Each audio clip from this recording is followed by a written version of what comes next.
Peggy 12. Hello, I'm Stone Librande, the lead designer on SimCity. I'm excited about this game, and I want to give you an early inside look and talk about what makes this SimCity special. The team is still hard at work, and the game is only going to get better as we get closer to the ship date. SimCity is a game about endless choices. Ultimately, you can do whatever you want. You can focus on growing your population, increasing your wealth, and even building a city that looks like your hometown. Whatever your motivation, you have the power to experiment with a number of different strategies. How you choose to play will influence your city, the neighboring cities, and the lives of all the Sims across the region. When you start a new game, you can pick any location in the region. One of the new ways to play SimCity is to specialize with a big business and give your city a unique role. If I wanted to build an industrial city, I might pick this area near the water so that I can have access to large cargo ships.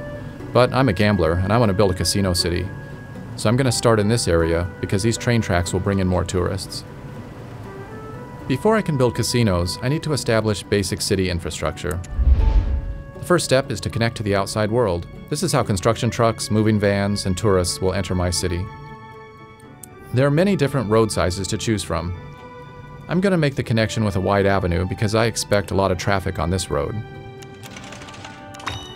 Off to the side, I'll draw a smaller 4-lane street for city infrastructure buildings. Over here, I'll draw another road for residential housing. In the zone palette, there are 3 different zone types: residential, commercial, and industrial. I'll start by zoning a residential area where I want my houses to appear. I just paint along the roads like this. The surveyors will prepare the lots and get everything ready for the construction trucks. The workmen arrive and start building houses. To speed things up, I'll be skipping ahead in time throughout the video. Here come my new Sims. Getting them into my town is easy. The trick is getting them to stay. All Sims need 2 things: money and happiness. I'll start with the money first. Sims need jobs in order to make money. A simple way to create jobs is to build some factories. Factories also generate tax revenue, which will help me pay my city's bills. I zone for industrial just like I did for residential.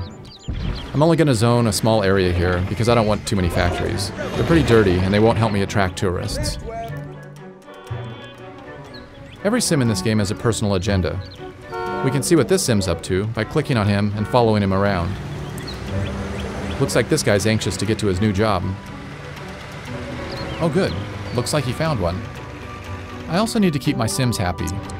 Once they get their paychecks, they'll try to spend their hard-earned money to buy happiness. Unfortunately, my city doesn't have any stores yet. I'm going to fix that by placing some commercial zones along this main strip to make it easier for the Sims to shop on their way to and from work. I want to zone for a lot of commercial buildings. Not only can my Sims shop here, but the commercial buildings are also going to attract tourists, which will benefit the casinos I'm going to build later. You can see by this flashing red icon that the Sims are asking for electricity. If I don't give them power, the city can't function properly. I'm going to take care of that by placing a wind power plant right over here. Wind power is great for a small town. It's cheap, it's clean, but unfortunately, it doesn't generate a large amount of electricity. As my town grows, I might need to build a bigger power plant or make a deal with a neighboring city to get some power. As the sun goes down and the first day comes to an end, you can see the building lights coming on now. By turning on the electricity data layer, you can actually see the power flowing along the roads. As the buildings receive power, the Zots disappear one by one, and now my city's ready for the night. Okay, the sun has come up and I'm ready to start a new day. Today I'm going to work on more of the basic infrastructure that will keep my Sims healthy, happy, and productive. When my Sims need something, they don't keep it a secret. This flashing icon tells me that my buildings aren't getting any water. Let me take care of that now by placing a water tower. Before I do that, I need to see how much water is available. This data layer gives me an X-ray view of the water table. The darker the blue, the more water is available to pump. There's a large amount of water over here, so this is a perfect spot for me to place the water tower. All buildings must be placed along roads. I don't expect too much traffic out here, so I'm going to draw a cheap 2-lane road to the aquifer. The water flows along the roads just like power does. There's no need for me to construct a separate pipe network. Alright, looks like the water problem's solved. Whenever the Sims use water, they immediately convert it into sewage. In this view, you can see that the sewage is starting to build up in the pipes.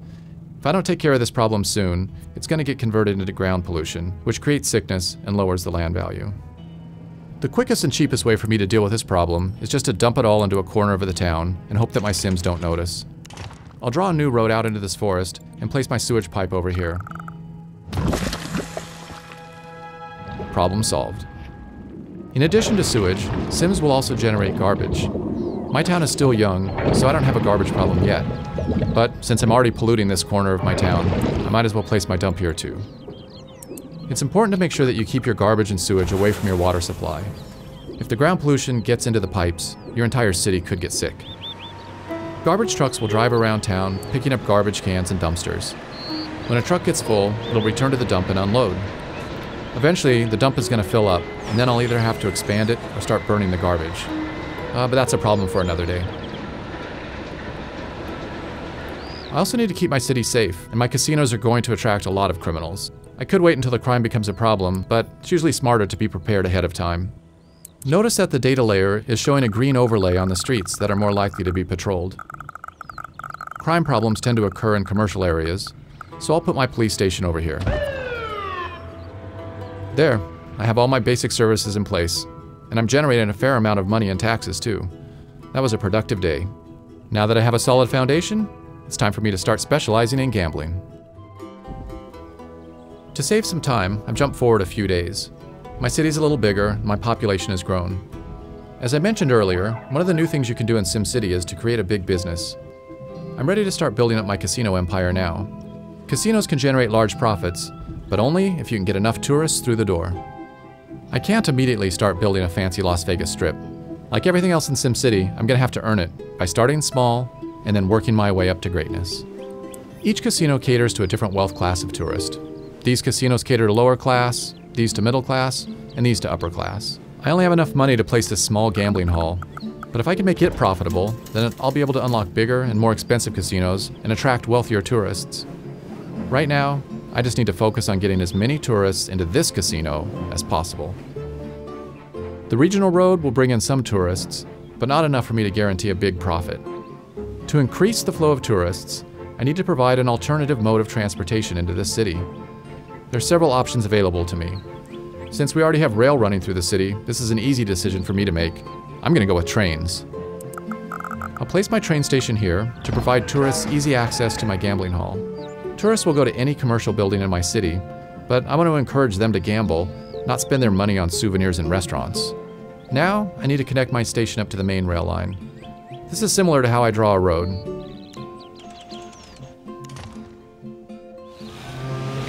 And here comes my first trainload of tourists now.